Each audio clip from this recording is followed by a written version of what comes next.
El Niño ప్రభావంతో దేశవ్యాప్తంగా వర్షాభావ పరిస్థితులను ఎదుర్కోవాల్సినటువంటి అవసరం ఉంటుందని ఐఎండీ అంచనా వేస్తోంది. ఇప్పటికే ఆయా జాబితాలో ఆయా జిల్లాలను కూడా ప్రకటించడం జరిగింది. చాలా వరకు తక్కువ వర్షపాతం నమోదయ్యేటువంటి సూచనలు కూడా కనిపిస్తున్నాయి. అసలు వాతావరణంలో మార్పులకు కారణం ఏంటి? ఎల్నినో ప్రభావం ఏ మేరకు ఉండబోతోంది, ఏ ప్రాంతాలపై ఉండబోతుందో తెలుసుకుందాం. మనతో పాటు metrology senior professor C V Naidu అందుబాటులో ఉన్నారు, మాట్లాడదాం. సార్, ఎల్నినో ప్రభావం చూస్తే కనుక పెద్ద ఎత్తున ఈ ఏడాది ఉండబోతోంది అనేది వస్తున్నటువంటి వార్తలు. దానిపై మీ అభిప్రాయం ఏంటి? ఏ ప్రాంతాలపై ఎంత మేరకు ప్రభావం ఉండేటువంటి అవకాశం ఉంటుంది? అంటే యాక్చువల్గా దిన్నో 3-4 రీజన్ తీసుకున్నట్లయితే అక్కడ మీకు 0.5 డిగ్రీస్ సెల్సియస్ చూపిస్తుందండి. అంటే ఎనామలీ అది. అంటే ఇది 3 ఇయర్స్ రన్నింగ్ మీన్లో కడుతూ ఉంటారు. అంటే మే నెలాఖరికి ఆ విధంగా ఉన్నది. అంటే ఇది యాక్చువల్గా 5 నెలల పాటు మీకు ఈ విధంగా ఉన్నప్పుడు మనం ఏం చేస్తామంటే ఎల్నినో కింద డిక్లేర్ చేస్తాం. ఇక్కడ 0.5 థ్రెషోల్డ్ దాటింది కాబట్టి మనకి ఏమవుతుందంటే ఎల్నినో కింద మనం డిక్లేర్ చేయడానికి అవకాశం కల్పించింది అన్నమాట అండి. అంటే ఇప్పుడు ఆ టెంపరేచర్స్ ఎనామలీ టెంపరేచర్స్ ఇంకా అంతకంటే కూడా ఎక్కువ నమోదవుతున్నాయి.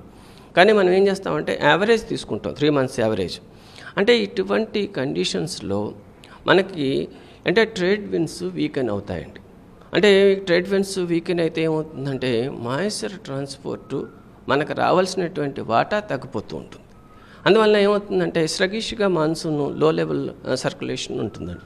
అంటే 1.5 కిలోమీటర్స్ దగ్గర తీసుకున్నట్లయితే మనకి ఫిండ్ లేటర్ జెట్, సోమాలి జెట్ అని చెప్తూ ఉంటాం.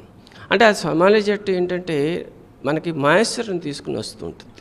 మాయిశ్చర్ని తీసుకొచ్చినప్పుడు మనకేమో అంటే వెస్ట్ కోస్ట్ ఆఫ్ ఇండియాకి, మీకు వెస్ట్ కోస్ట్ ఆఫ్ ఇండియాలో ఏమున్నదండి, మనకి వెస్ట్రన్ ఘాట్స్ ఉన్నాయి. వెస్ట్రన్ ఘాట్స్ను తాకి మళ్ళీ రిటర్న్ కరెంట్స్ ఏర్పడుతూ ఉంటాయి. అంటే నిన్న ఆల్రెడీ 20 సెంటీమీటర్ల పైన 30 సెంటీమీటర్స్ రైన్ఫాల్ ముంబై రిపోర్ట్ చేసింది. అంటే ఇది ఏంటంటే ప్రధానమైనటువంటి కారణం ఏంటంటే వర్టిసిస్. అవి వర్టిసిస్ మన తెలుగు రాష్ట్రాల విషయానికి వస్తే కనుక పూర్తిగా తక్కువ వర్షపాతం నమోదవుతుందనే అంచనాలు ఉన్నాయి. కారణం ఏంటి? ఏ మేరకు ఇబ్బందులు కలిగేటువంటి అవకాశం ఉంటుందంటే ఏమంటారు?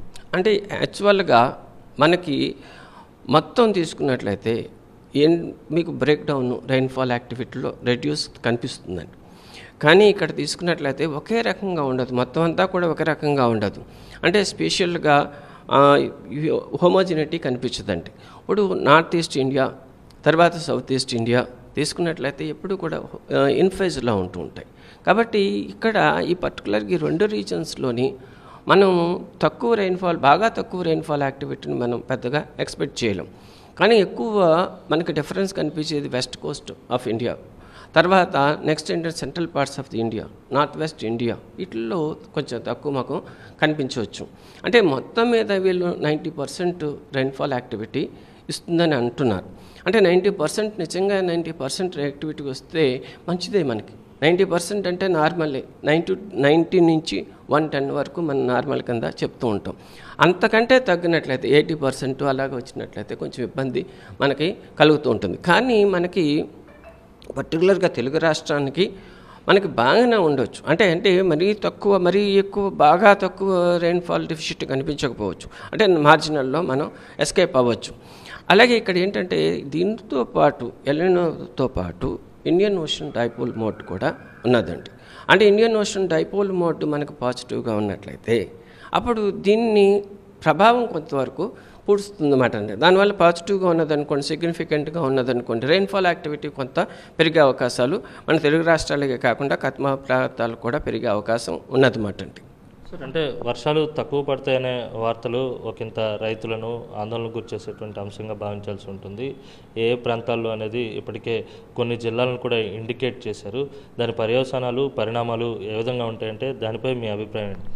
అంటే కంపల్సరీగా నీటిని పొదుపుగా వాడుకోవాలండి, చాలా పొదుపుగా వాడుకోవాలి.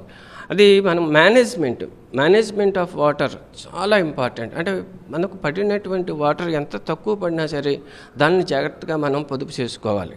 అలాగే మనకి ఇప్పుడు విశాఖపట్నం ఏరియా ఉన్నదనుకోండి, మనకి ఏం చేయాలి, కంపల్సరీగా భూమిలోకి పంపించుకోవాలి. అలాగే ముడిసర్ల లోవా ఇలాంటి కొన్ని రిజర్వాయర్స్ ఉన్నాయి. అటువంటి రిజర్వాయర్స్ మనం లోతుగా చేయాలి వాటిని.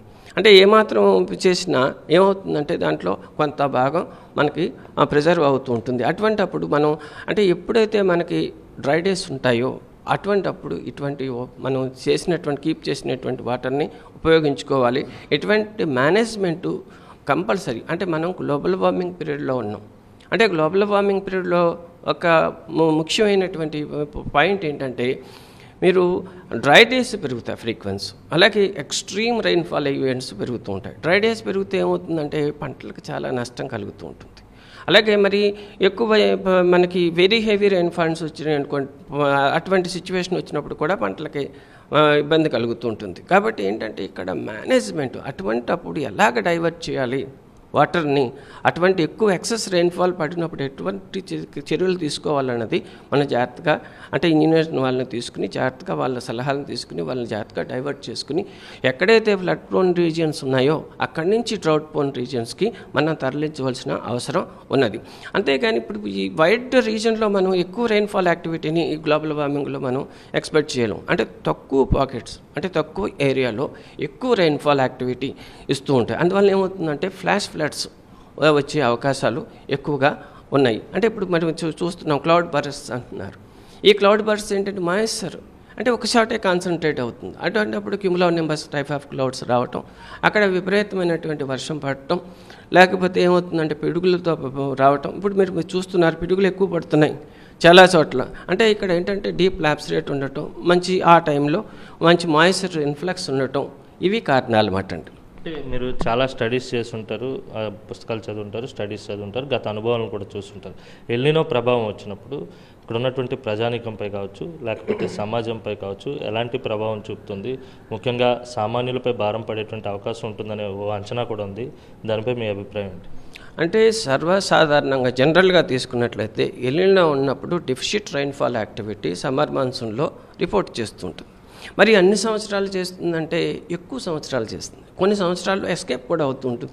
అంటే మనము నార్మల్ రైన్ఫాల్ యాక్టివిటీ కూడా పొందుతూ ఉంటాం. అంటే దానికి ప్రధానమైనటువంటి కారణం ఏంటంటే హిందూ మహాసముద్రం నుంచి వచ్చేటువంటి పాజిటివ్ రెస్పాన్స్ మాట అండి. అటువంటి హిందూ మహాసముద్రం కావాల్సినటువంటి మాయిశ్చర్ను సప్లై చేస్తుంది. అటువంటిప్పుడు మనకి రైన్ఫాల్ యాక్టివిటీ మనకి నార్మల్ రైన్ఫాల్ యాక్టివిటీ పడుతూ ఉంటుందన్నమాట. అంటే ఈ రెండు కూడా చేయకపోతేనే ప్రాబ్లం వస్తుంది. అటువంటిప్పుడు ఏమవుతుందంటే ఇప్పుడు హిందూ మహాసముద్రం బాగుండి అక్కడ పసిఫిక్ ఓషన్లో కూడా మీకు లానినా టైప్ ఆఫ్ కండిషన్స్ ఉన్నట్లయితే మీకు ఇక్కడ రైన్ఫాల్ యాక్టివిటీ ఎక్కువగా ఉండటానికి ఆస్కారం ఉన్నది. అలా కాకుండా రెండు కూడా నెగిటివ్ కండిషన్స్లో ఉన్నాయనుకోండి, అటువంటిప్పుడు ఏంటంటే రైన్ఫాల్ యాక్టివిటీ డెఫిసిట్ కనిపిస్తూ ఉంటుందన్నమాట అండి. అందువల్ల ఏంటంటే మనం ఏదైనప్పటికీ కూడా చాలా జాగ్రత్తగా పొదుపుగా వాటర్ను ఉపయోగించుకుని మనం చేయవలసిన అవసరం కంపల్సరీగా ఈ పీరియడ్లో ఉన్నదన్నమాట అండి.